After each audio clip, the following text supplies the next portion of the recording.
Hi అందరికీ. ఈరోజు నేను వేసిన కొన్ని కుచ్చుళ్ళు అయితే చూపిస్తాను. ఫస్ట్ వచ్చేసి ప్లెయిన్ కుచ్చు. ప్లెయిన్ కుచ్చే ఎందుకు అంటే అవి కూడా వచ్చాయి కాబట్టి.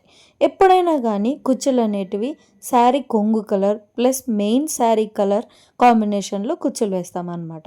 నెక్స్ట్ వచ్చేసి బీడ్ కుచ్చు. బీడ్ కుచ్చు అనేది మధ్యలో బీడ్ని నేను క్రోషాతో అల్లేసి మధ్యలో గ్యాప్లో కుచ్చు అయితే కట్టేస్తాను. నెక్స్ట్ వచ్చేసి సింపుల్ క్రోషా అనమాట.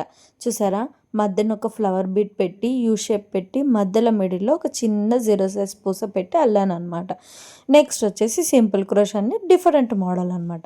మధ్యన అయితే స్టోన్ లేస్ అయితే పెట్టేశాను. చూసారు కదా, పైన అయితే ఒక సింపుల్ బీడ్ పెట్టేసి యూ షేప్ పెట్టి మధ్యలో స్టోన్ లేస్ అయితే అతికిచ్చేసాను.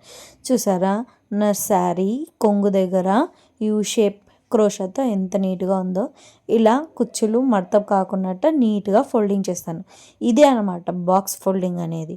శారీ నేసే వాళ్ళు కూడా ఇంత నీట్గా వేయరేమో ఫోల్డింగ్, అంత నీట్గా ఉంటాయి మన శారీస్ ఫోల్డింగ్.